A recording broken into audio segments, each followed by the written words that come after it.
Next on the Daily Ledger, the race for the White House. Team Hillary prepares to make its announcement this weekend. He has been through almost every version of what one can expect of somebody in public life. She's taken hits, she's had incredible successes, she's admired, she's feared, and now is really that final act. Also, more scandals surrounding the Obama administration, with the Department of Commerce and VA under fire. My words were more in the lines of that I suffered a traumatic brain injury, I have PTSD, and you need to have security meet me at the quarterdeck. Plus, caught on tape, the latest shooting of a black man by a white police officer stirs racial tensions.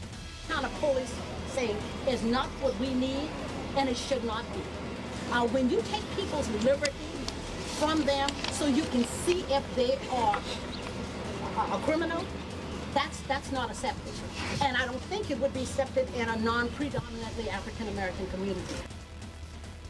Plus, the legacy of Senator Harry Reid and the mark his tenure will leave on America. Stand by, the doors to the newsroom are locked, and the PC police are not getting in. So sit back and relax as we unfold today's edition of The Daily Ledger.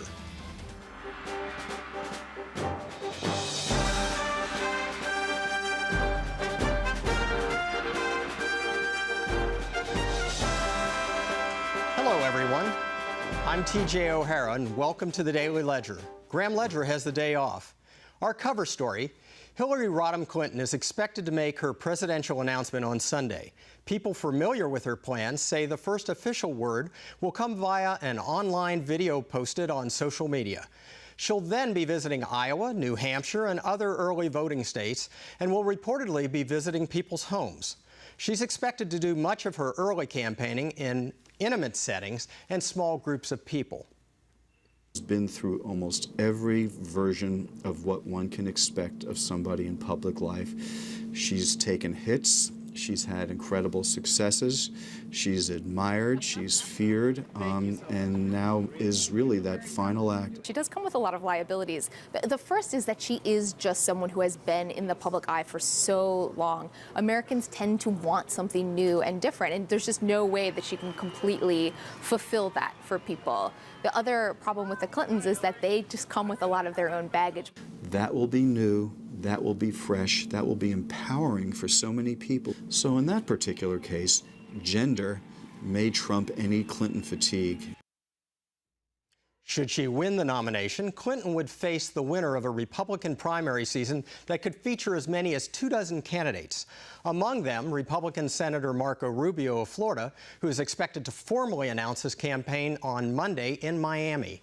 Joining me now from Washington, D.C., author, speaker, and the very first Chief Administrative Officer of the United States House of Representatives, Scott Faulkner.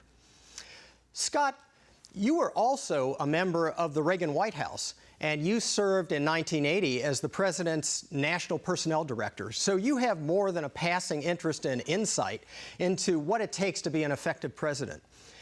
How about we play a lightning round? There's so many Republicans to go through. I'll throw out a name. You give me your first impression. Let's start with the first to announce, Ted Cruz. He was the commander of the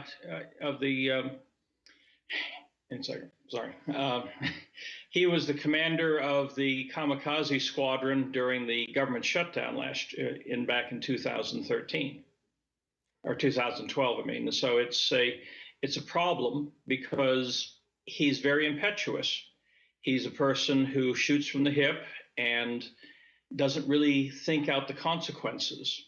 And kicking over the table is not a good public policy. How do you feel about his experience? Is he ready?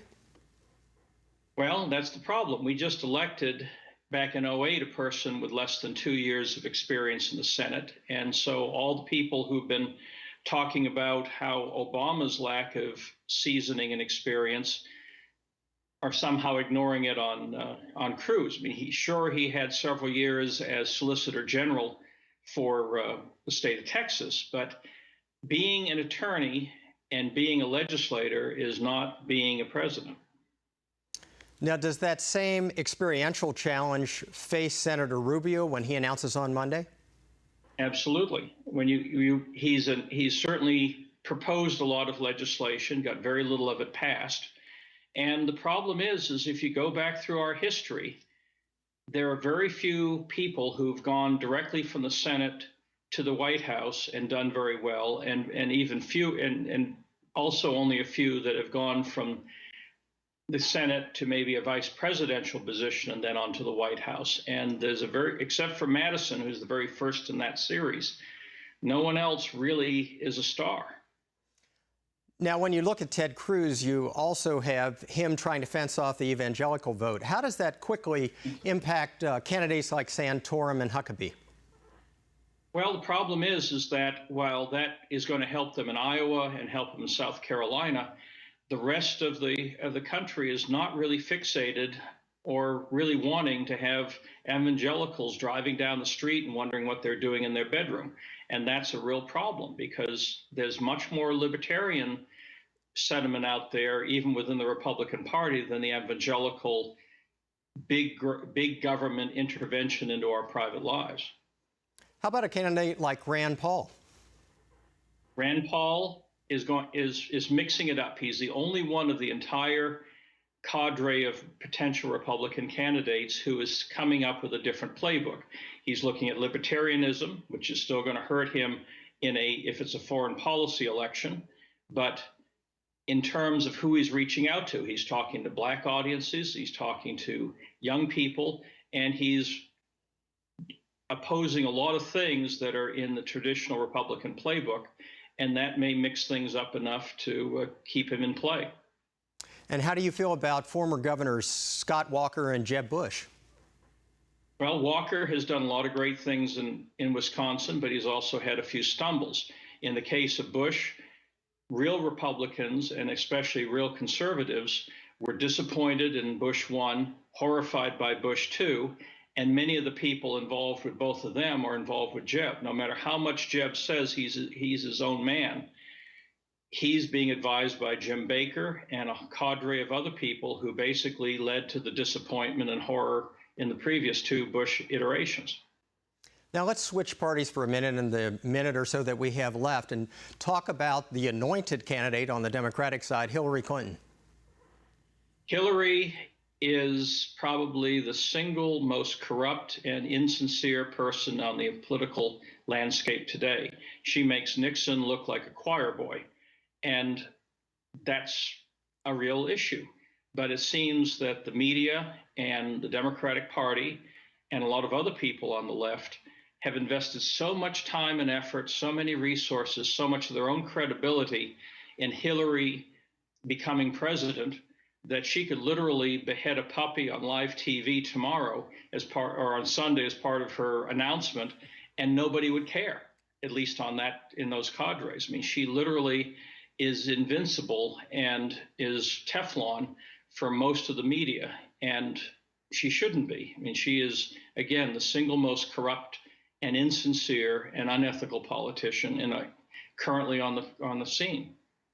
Just for once, I'd like us to find a candidate on either side of the aisle who had integrity, who wasn't a clinical narcissist, and who could perhaps actually honor the oath of office, particularly the part that says that I will use my best efforts to preserve, protect, and defend the Constitution of the United States. Thank you, Scott. Coming up next, more scandals in the Obama administration, and the right to privacy in Wisconsin is under appeal. Creepy to take secret photographs or videos under a woman's skirt. But a Grafton man argued that it should not have been a crime because he did it in a public place and because the victim was wearing underwear.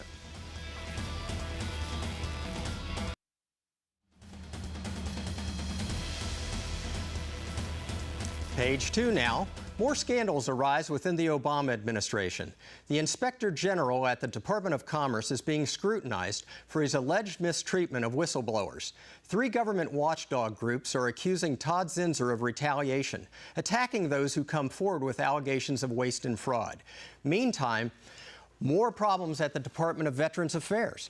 An investigation is underway focused on a VA hospital in Wisconsin. Doctors are at the facility under fire for allegedly overprescribing opiate drugs. This as a chronic delay continues to plague hospitals and clinics. Department of Veterans Affairs set a goal that no veteran wait more than 30 days to see a caregiver. But despite a building program and staff increases, the number of vets waiting longer than that has barely budged.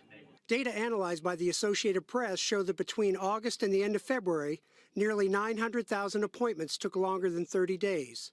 About a quarter of those cases involve waits of more than 2 months. The South is home to many of the hospitals with the highest percentage of appointments taking longer than 30 days. The VA Medical Center in Fayetteville, North Carolina is near the top of that list. I'm a veteran, and I know what it means to be a veteran, and I also know the debt that this nation owes to its veterans. Delays at VA hospitals continue to be a problem, despite Congress giving the department an additional $16 billion last summer to shorten waits. The scandals are bringing pressure to bear on President Obama. Government watchdog groups are calling on him to take action. Joining me now from our bureau in Washington, D.C., investigative reporter at the Washington Examiner, Sarah Westwood. Sarah, let's talk about the VA first. This seems to be an ongoing problem. It seems to be more hazardous to One Health to actually try and get a claim processed and be treated at a VA than it is to participate in a foreign war.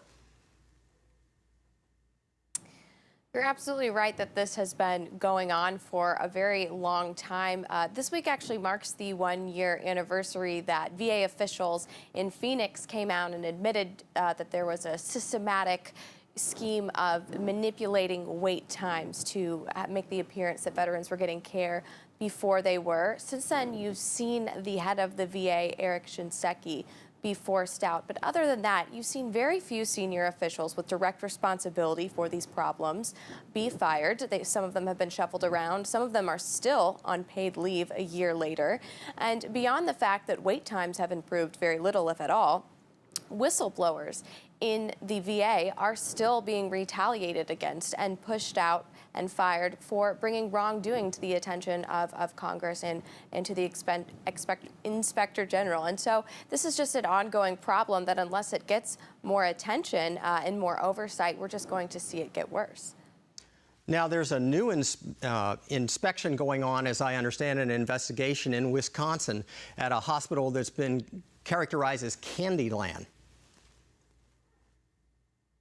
Yes, this hospital, the Tomah, Wisconsin VA hospital, has been known as Candyland because the doctors there would pump patients full of opiates instead of addressing the underlying problems. And unfortunately, people there died. So there is an administrative review of that hospital going on. But unfortunately, one of the officials that was appointed to that board was actually just discovered to have covered up wrongdoing in her own hospital in Vermont and misleading Senator Kelly Ayotte from New Hampshire and saying that the VA didn't prescribe tainted medications to veterans, which they in fact did, and then they concealed the evidence of that. And now she's one of the officials investigating this Tomah hospital. So you see this pattern of officials being involved in wrongdoing and then turn around and investigating themselves, and it's no wonder that these problems are still ongoing at the VA.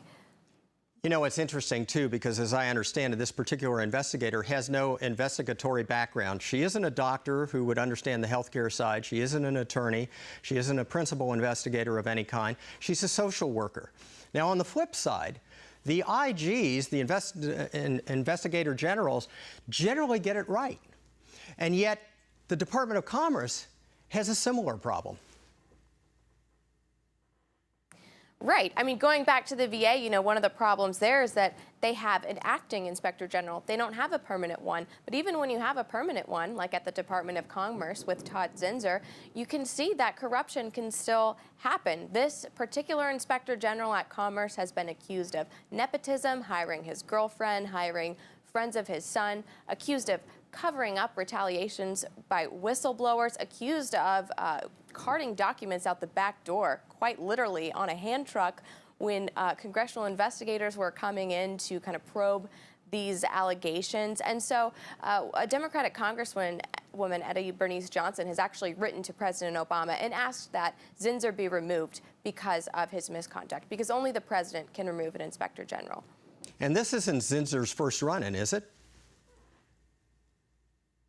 No, he's had problems dating back years, decades, in fact, everywhere that he's gone throughout the government. He's been accused of covering up whistleblower retaliation. You saw that in a scheme in Denver where money was being funneled from federal funds to local projects, and he was allegedly involved in covering that up. And coming up to now, these allegations have been going on for years. I mean, this congressional probe that launched all these public attacks on Zinsser has taken 2 years, and part of that is because Zinsser's office has just sent documents upon documents that weren't relevant to this investigation to staffers, and so they've had to pour through all of this. This isn't the first time we've seen misconducts with inspectors general, and so now this is an opportunity for President Obama to do something that would have broad bipartisan support, remove this inspector general that has pretty clearly broken his mandate.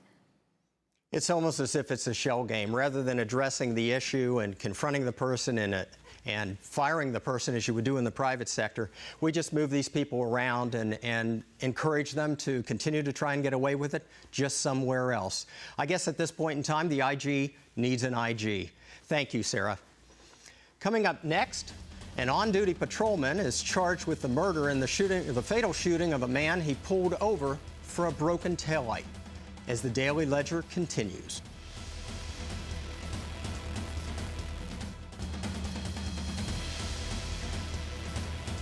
Page 3 now.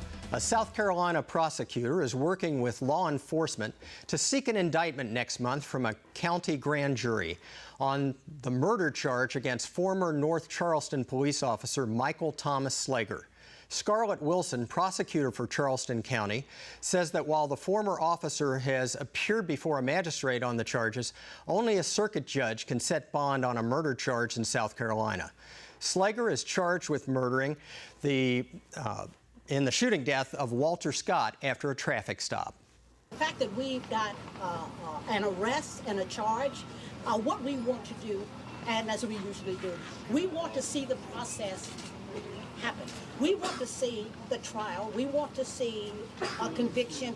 Those are the things we're looking at. We can train folks with every possible training we have, but you have to change hearts and minds of people. And that's going to be the bigger process that has to be dealt with. We have a culture here that is all right.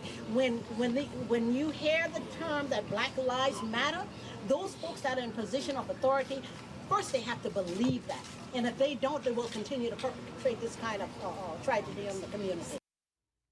Family members say Scott may have run from Saturday's traffic stop because he feared going back to jail over unpaid child support. Slager will have an initial court appearance in August. Joining me now, attorney and legal analyst Abbas Khazarjarian. Hi, TJ. How are you? I'm doing well. And yourself? I'm doing great. Thank you. Let's talk about the facts of this case. Under certain circumstances, it's permissible for someone to use lethal force, particularly as a police officer. What are those types of circumstances, and how do they apply to this case? Well, there are, very few circumstances when lethal force can actually be used, and there are a couple of cases that came from the Supreme Court that would be governing in this particular kind of situation. The first one is actually one called Tennessee versus Garner that came out of the Supreme Court in 1985. And the Supreme Court instructed, and they said that when trying to prevent the escape of a suspected felon, deadly force can only be used if it cannot be shown that the escape of this suspect is absolutely necessary and that the law enforcement officer had probable cause to believe that the suspect poses significant and imminent danger of causing serious bodily injury or death to the law enforcement officer or those around them. And I think under these set of circumstances, it would be hard to show that imminent and significant threat of deadly force by Mr. Scott. Now, the other case that will be governing is the reasonableness of the force used under a Fourth Amendment analysis and a search and seizure. And that case was called Graham versus Connor. And in that case, the Supreme Court instructed, and they said, well, in these kind of situations, it's a case-by-case analysis, and you have to use a totality of the circumstances. So I think the three facts that came out of this specific case that would really be controlling are, first of all, let's look at what is the crime that Mr. Scott was being accused of, and it was a small traffic violation. The second one would be, what was Mr. Scott doing when the force was used? And if you look at the footage that was released recently, he was fleeing from the law enforcement officer, Mr. Slager. And of course, the most significant factor is, what was the force that was being used? And the force in this specific instance was the fact that Mr. Slager shot Mr. Scott not once, not twice, but 8 times. And I think that's going to be significant. And there's a serious question of whether he's going to be able to effectively argue any type of self-defense. And I think the video is going to be significant in that regard. How important is the video in this particular case, and what would have happened without it? Well, I mean, the video so far is everything, because it's all the evidence, and the you know, the reports that came out of what happened almost changed 180 degrees, because at first it was alleged that Mr. Scott was struggling with Officer Slager, and that's what caused the shooting. And I think, but for the video, it would have been a hard struggle to prosecute Officer Slager. So I think it's absolutely everything. And as far as self-defense goes, in order to prove self-defense, you have to show imminent harm as far as the person that is being shot or killed. And there was really, on that video, it's hard to show how Mr. Scott was an imminent threat, you know, in order to create significant bodily harm or death to the officer. So that's the analysis on self-defense, I think.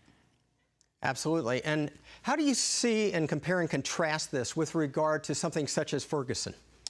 Well, I think the facts are, you know, they're similar and they're very different at the same time. But I think the most significant fact that's come out, and the learning process that we've had coming out of this, out of Ferguson, and you look at Eric Wagner out of New York, and of course this is I think that the other races, but for the white demographic, is underserved in the law enforcement population.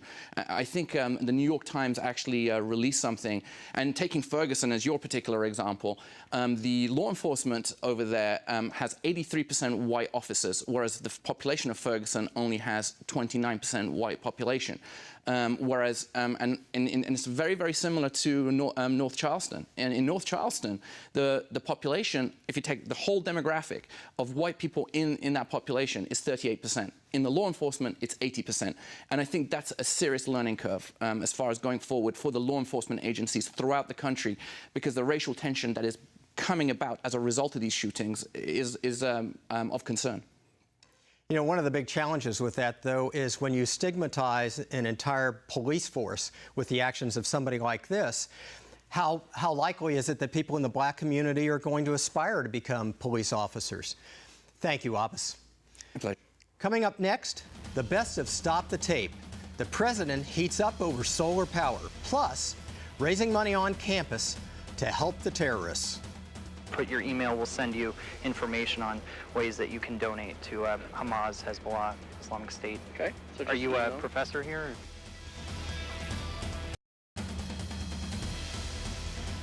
Page 5 now, the Islamic State crisis. IS is demanding up to $30 million in ransom to release the hundreds of Christian hostages in Syria. The Christians were taken from their homes in February.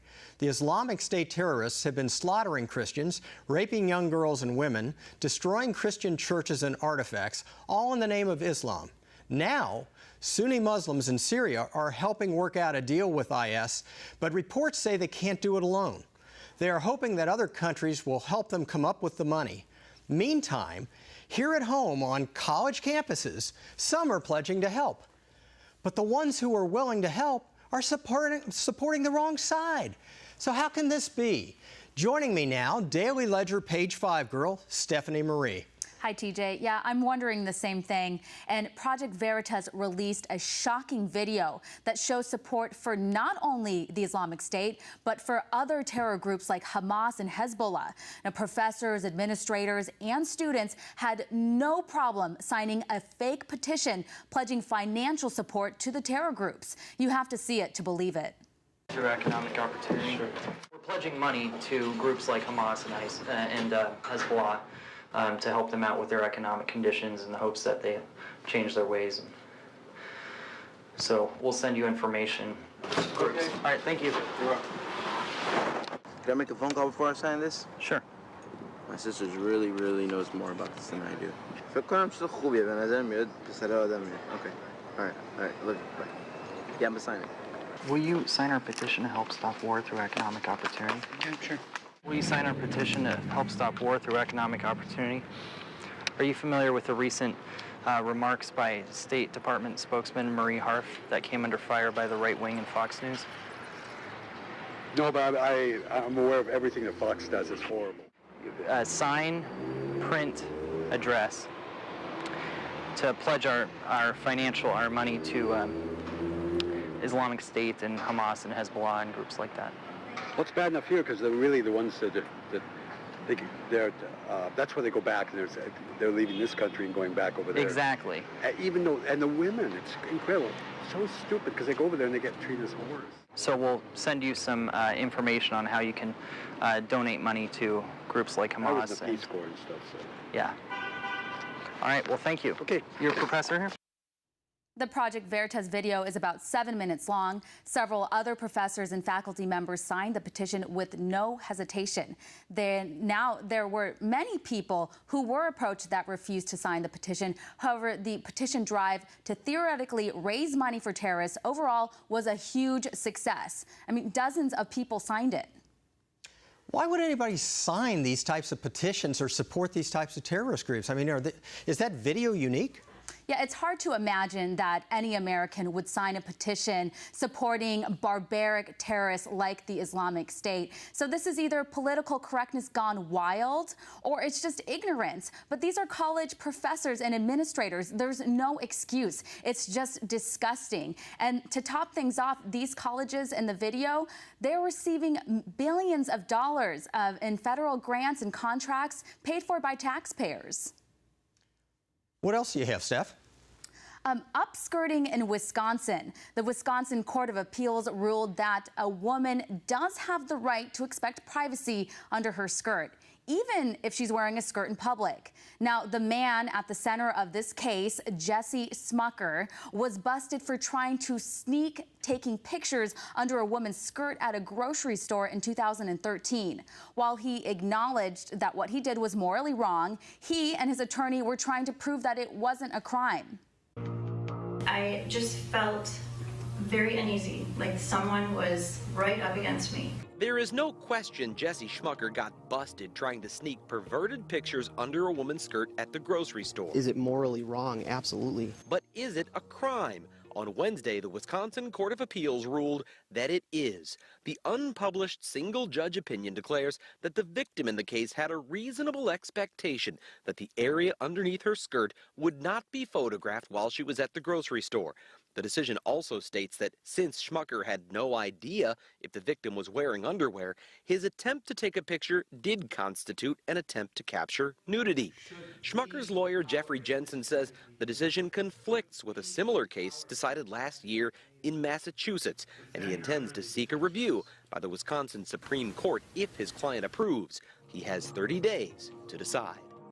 This decision only applies to the facts of this specific case, which still leaves many questions about whether upskirting in general is a crime in Wisconsin when a victim is wearing underwear. Steph, you know, what's Wisconsin trying to do to stop this type of behavior? Yeah, so like I mentioned, current law does not protect women from upskirting in Wisconsin. So the Assembly came up with a bill, and it passed, that would make upskirting a felony, and so punishable up to 3.5 years. So it passed Assembly, and now it's stalled in the Senate. And this isn't just a Wisconsin issue. There are several states across the country that had to come up with laws to protect women from upskirting. Well, let's hope this bill stops these types of people from continuing to badger the women in Wisconsin. Thank you, Steph. Coming up next, the deadline for filing your tax return is just around the corner. What the IRS is doing to prepare for the onslaught as the Daily Ledger continues.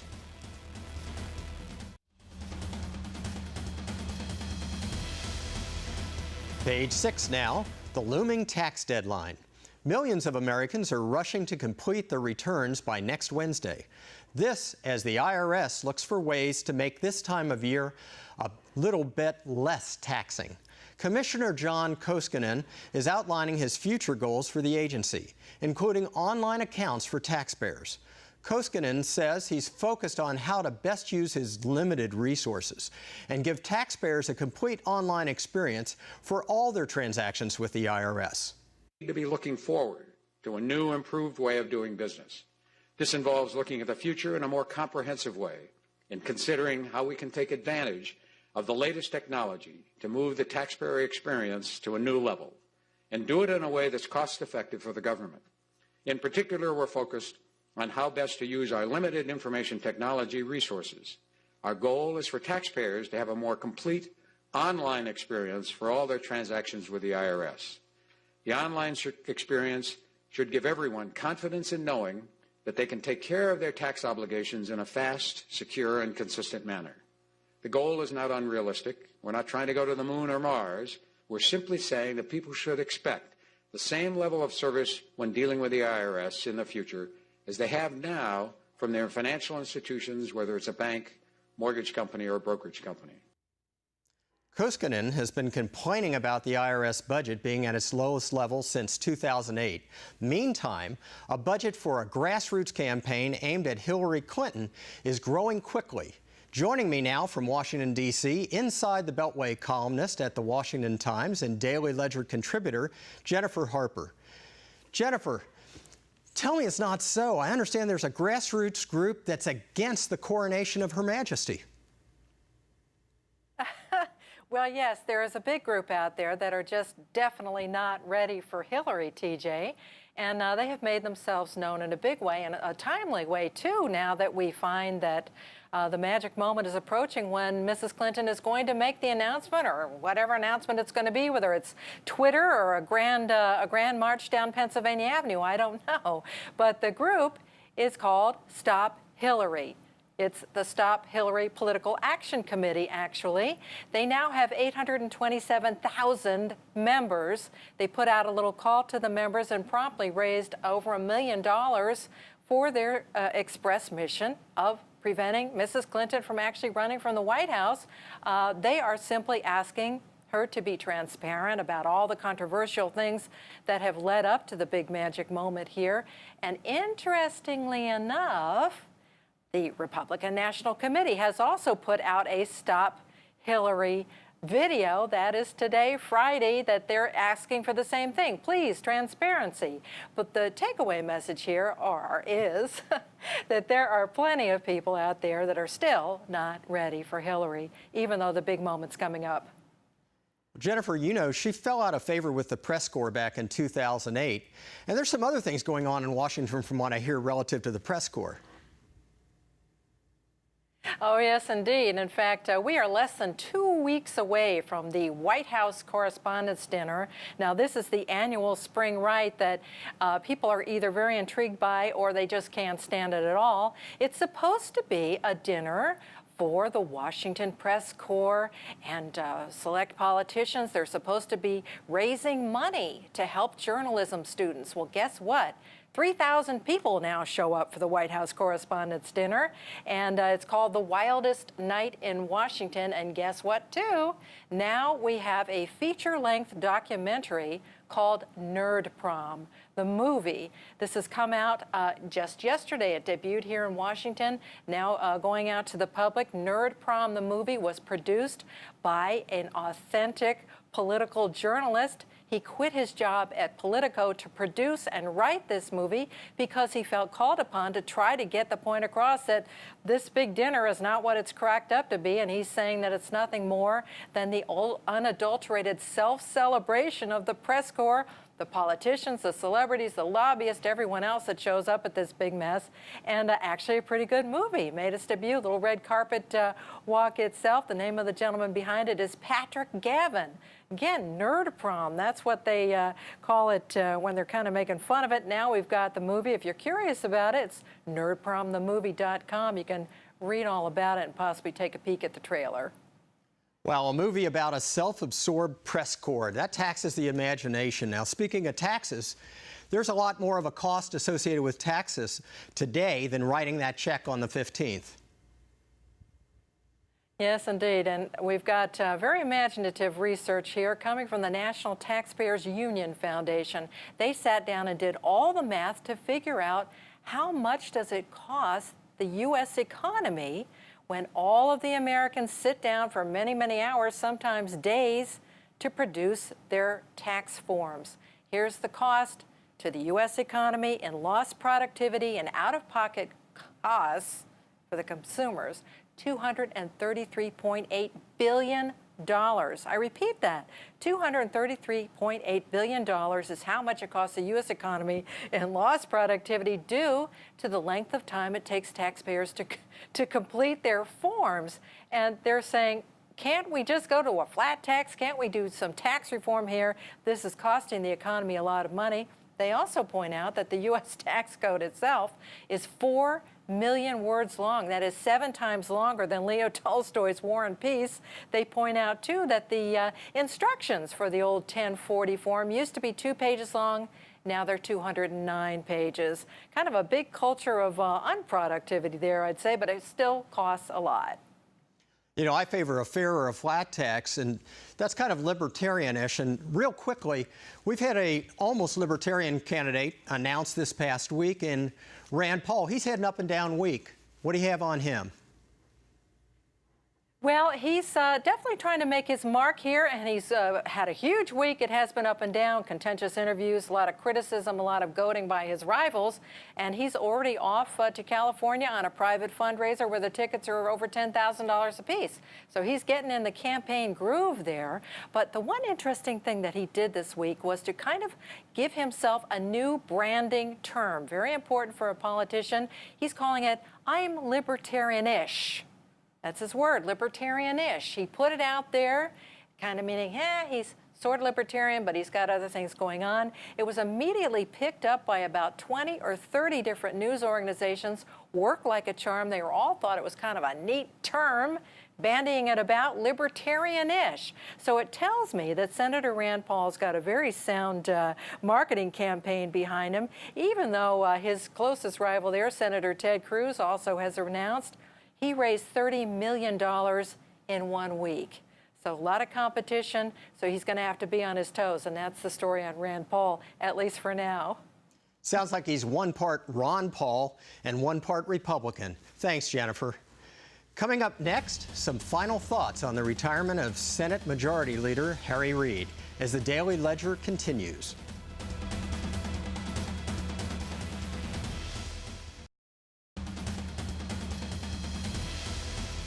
Welcome to the back page, the Iran nuke deal. Here's the problem. How can a regime that sponsors terrorists around the world and commits horrible human rights abuses be trusted? Our Ledger Register. Will the agreement brokered by the Obama administration stop Iran from acquiring nuclear weapons? Please go to our Facebook page to register your answer. You'll see the question at the top of the Daily Ledger page on Facebook. Also, we want to hear from you. Please send us your comments to tdl@oann.com. We'd love the feedback. Also, follow the Daily Ledger on Facebook and on Twitter. Some final thoughts now. Recently, Senate Minority Leader Harry Reid announced that he will not be seeking a 16th term, sparing the good people of Nevada the potential embarrassment of re-electing him. Reid cited his current eye injury as the reason, although it's been quite some time since he's demonstrated any constructive political vision. When Senator Reid steps down, he will undoubtedly receive gushing accolades from both Democrats and Republicans in a charade that is reserved for such occasions. It has less to do with his actual accomplishments than it does with the acknowledgement of his membership in the party's narcissistic federal fraternity. As is typical of others with decades of service, Senator Reid has little to show for his time in office beyond achieving a multi-million-dollar net worth on a senator's salary. Under his rule, the Senate became a black hole into which House bills disappeared, never to see the light of day, while minority voices were procedurally silenced. Individually, he has been more of a political weather vane than a political leader. While he loves to rail about the war on women, he's argued in favor of repeal of Roe v. Wade. As a Mormon, Reed strongly believed that marriage should be between a man and a woman, until 2012 when his belief became less fashionable. He was in favor of military action in the Middle East until he was against it. And while he has enjoyed calling others anarchists, terrorists, and especially racists, who can forget his 2008 assessment of Barack Obama, whom he said was electable because he was, quote, light-skinned with no Negro dialect unless he wanted to have one, end quote. More recently, in a CNN interview, he said, quote, he didn't regret at all, unquote, proffering a lie about Mitt Romney during the 2012 presidential election, during which Reed repeatedly claimed that Romney had not paid any income tax for 10 years. He defended his slander pompously by saying, Romney didn't win, did he? I mean, Machiavelli would be proud. Reed did express some regret in the interview. He said, quote, when U.S. News and World Report would come out every year with its list of biggest porkers, I was so upset when I wasn't in the top 3, end quote. Did I mention that Harry served as chairman of the Senate Ethics Committee from 2001 to 2003? Who says Congress doesn't have a sense of humor?